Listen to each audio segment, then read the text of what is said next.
ang public perception kasi ngayon, ito based sa mga nakikita ko online, kung wala talagang ginawa namang mali, bakit nawala? Bakit nagtatago na naman ulit ngayon? Ano po ang paliwanag nyo doon? Dito sa pangalawang pagkakataon na nawawala na Siyempre naman naman, si Senator. there is really so against him. Walang klaro sa kanya under local jurisdiction. At saka, granting for the sake of argument na may jurisdiction pa nga ang ICC dito, to which we question that, ha? Granting for the sake of argument na may jurisdiction pa siya. Yung recognition of a warrant of arrest is different from enforcement of a warrant of arrest. Kaya nga po, ang sa amin dito, the Constitution is supreme in our jurisdiction. Just because there is a foreign process, it does not mean that you will surrender. It does not mean that just because the president decides, no, if ever he decides na we will surrender Bato to the ICC, it has to pass through local courts because that is what is provided for by the 1987 Constitution, that no person shall be deprived of life, liberty, or property without due process of law.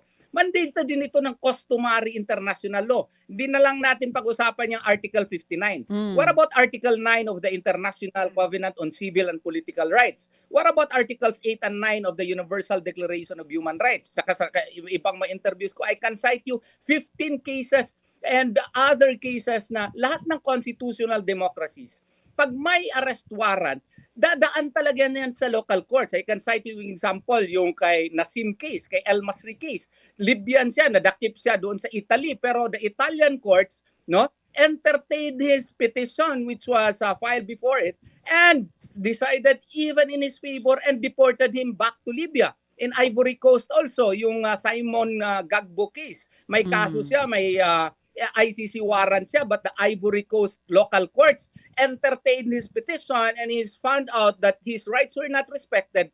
There were procedural defects in his supposed arrest, and he was given his rights were recognized under Ivory Coast law. And I can cite you other examples likewise. So under customary international law, under our 1987 Constitution, and even under Article 59, nandun yan. Yung proseso lang, kung i-follow natin Article 3, Section 2 of the 1987 Constitution, medyo mas mahaba. Pero under Article 59, medyo abbreviated. But in both sources, kailangan dumaan ng local courts. Hindi po pwede executive discretion lang yan. Magkaiba po ang posisyon nyo, no? Dito po sa naging tugon ng OSG, ang binabanggit po nila ay hindi na kailangan nitong local court order para po maipatupad itong ICC warrant.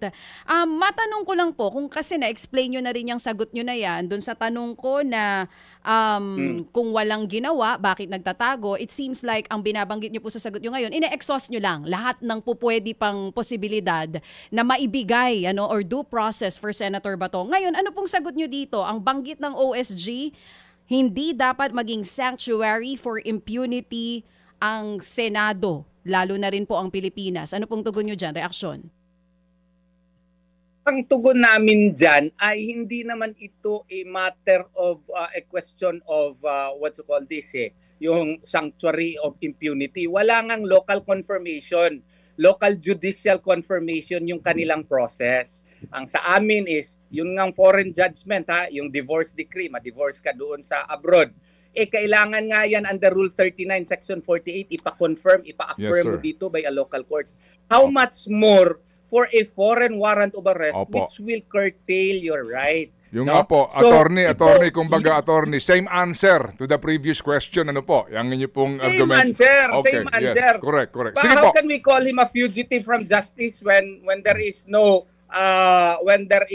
proper charge that has been confirmed under Philippine laws?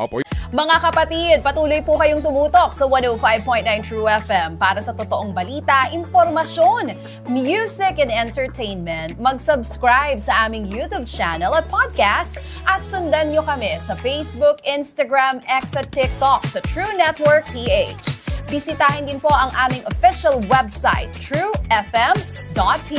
At panoorin din kami sa True TV Signal, Channel 19. Kami po ang 105.9 True FM.